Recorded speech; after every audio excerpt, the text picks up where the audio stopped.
Benvinguts i benvingudes a aquest nou canal de YouTube. Aquest canal pretén penjar vídeos en català per preparar la selectivitat. Us animo a subscriure-us per tenir tota la informació. En aquest primer vídeo explicarem com es calcula un determinant de 3x3.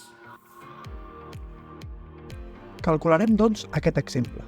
El primer pas és afegir les dues primeres files a sota en ordre.